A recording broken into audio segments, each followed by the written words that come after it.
లేదు. అన్ని చిల్లర మాటలు, రాజకీయ మాటలు, పనికి మాలిన మాటలు, పాడిందే వాడరా పాస్వాన్ల దాసరి పొద్దాక ఒకటే గోల. ఇదే కదా, ఇది తప్ప ఇంకేమైనా ఉందా ఇప్పుడు? అదే నేను చెప్తున్నా కదా. నేను ఎందుకంటున్నా అంటే ఇది వచ్చిన కరువు కానే కాదు, అసమర్థ కాంగ్రెస్ ప్రభుత్వం తెచ్చిన కరువు. ఇలా ఈ పంటలు ఎండ కారణానికి కారణం మీరు, కరెంటు లో వోల్టేజ్ సప్లై చేయడానికి కారణం మీరు. మీకన్నా జస్ట్ బిఫోర్ 8-8.5 ఏళ్ళు మేము ఇచ్చినాం పవర్, అద్భుతంగా ఇచ్చినాం. మీరు ఇయ్యలేకపోతున్నారంటే మీరు అసమర్థులే కదా, మీరు శాతగాని వాళ్ళే కదా. సింపుల్ కదా, దాంట్లో ఏమి పెద్ద సంస్కృతం ఉందా? అర్థం చేసుకోవడానికి ఏమైనా పెద్ద రాకెట్ సైన్స్ ఉందా? 8 ఏళ్ళు వచ్చిన కరెంటు ఏకదం ఎందుకు మాయమైందండి? ఎట్లా మాయమవుతుంది? నేను మాట్లాడే మాటలు కూడా ప్రజలు వింటున్నారు. ఎవరు సమర్థులు ఎవరు అసమర్థులు తెలుస్తారు కదా. దీనిలో దాచిపెట్టడానికి ఏముంది? ఇలా మాయం మచ్చింద్ర చేయడానికి ఏముంది? కళ్ళ ముందు కనబడుతున్న నగ్న సత్యం కదా. ఇలా బాధ కలిగి దుఃఖం కలిగిన నేను మాట మాట్లాడుతూ ఉన్నా.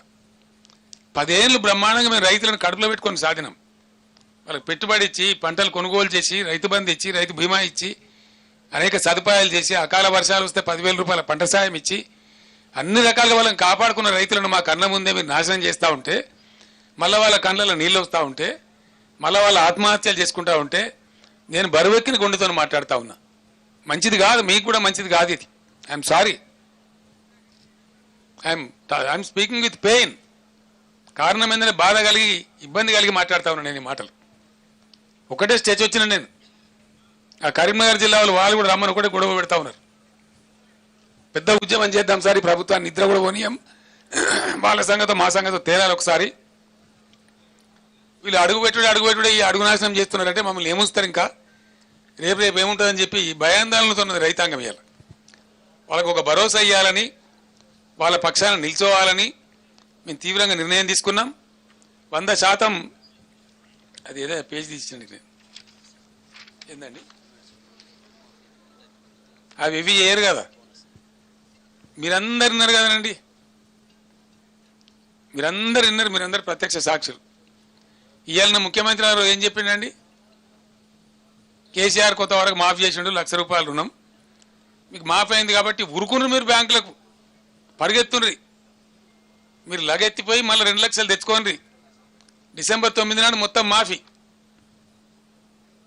డిసెంబర్ 9 పోయి ఎన్ని రోజులు అయిందండి?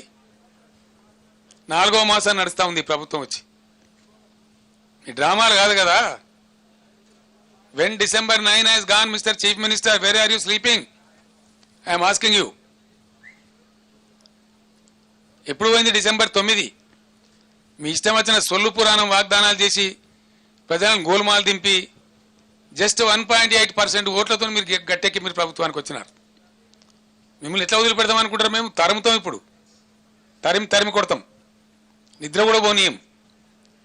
ఇలా ఏమవుతున్నది? బ్యాంకు కూడా వచ్చి డైరెక్ట్గా చెప్తున్నాడు.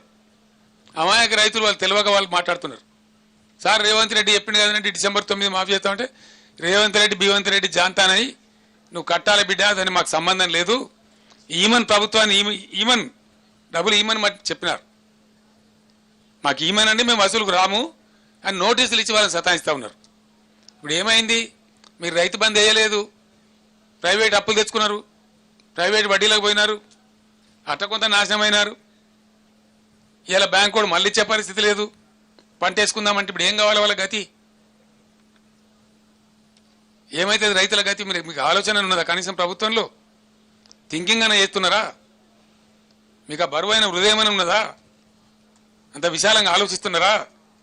అంటే రైతుల పక్షాన్ని వాడు మాట్లాడటం ఉండడు, అడిగటం ఉండడని మీరు అనుకుంటున్నారా? అట్లా కాదు. బీఆర్ఎస్, నేను రైతులను ఒక్కటే చేతులెత్తి దండం పెట్టి చెప్తా ఉన్నా, దయచేసి మీకు దండం పెడతాను, ఆత్మహత్యలు చేసుకోకండి, ఎట్టి పరిస్థితుల్లో చేసుకోకండి. మీ కేసీఆర్, మీ బీఆర్ఎస్ మీ పరంగా రణరంగమైన సృష్టిస్తుంది, యుద్ధం చేస్తుంది. ప్రధాన ప్రతిపక్షంగా మాకు బాధ్యత మీరు ఇచ్చినారు. మేము నిద్రపోము, ఊరుకోము.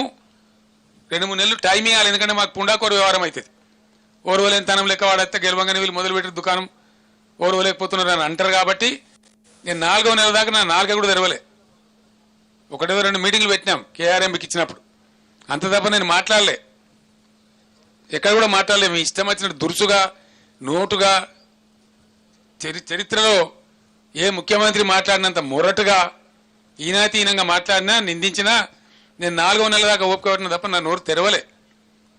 ఇలా లక్షల ఎకరాల పంట ఎండిపోతా ఉంటే చూస్తూ ఊరుకోలేము కాబట్టి నేనే స్వయంగా చూద్దామని వచ్చిన. ఎమ్మెల్యేలు ఇతర నాయకులు తిరిగి చెప్తా ఉంటే ఒక అదే కాదు అన్ని పోయినాయి.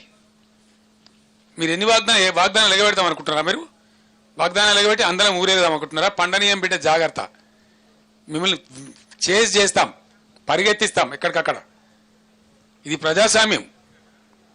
మీరేదో 4 కార్యకర్తల మీద 4 పోస్టులు ఇంకా తమాష ఏంటంటే తుంగతుర్తిలో ఎవడో చెప్తున్నాడు, సార్ మీకు వస్తే చెప్తామని చెప్పి కాంగ్రెస్ వాళ్ళు బెదిరిస్తున్నారు సార్ అని చెప్తున్నాడు.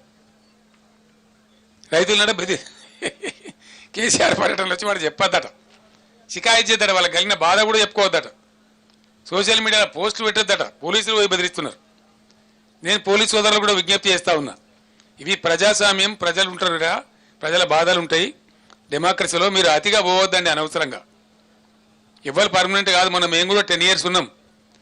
10 yearsలో మేము పనిచేసిన కాంగ్రెస్ నశానికి కూడా ఉండకపోతుండే, ఒక్కడు మిగలకపోతుండే. మేము ఈ దుష్ప్రవర్తన చేయలే.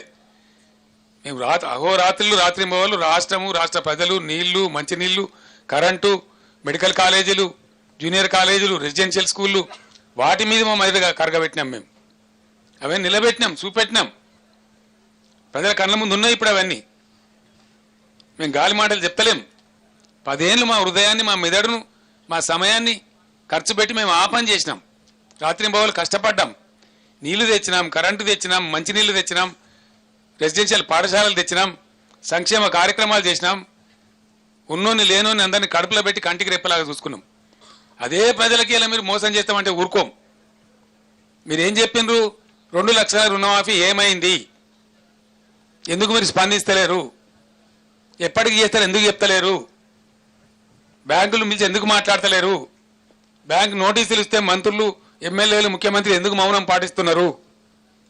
దానికి సమాధానం కావాలి. మేము రైతాంగం పక్షాన, ప్రజల పక్షాన అడుగుతా ఉన్నాం. మళ్ళా పంటలు వేసుకోవాలి. ఇప్పుడు ఎండినా మళ్ళీ వేసుకోవాలి. రైతులు ప్రిపేర్ కావాలి. తెచ్చిన బాకీలు కట్టాలి. కాలిపోయిన మోటార్ల పైసలు బాకీలు తెచ్చిన అవి కట్టాలి.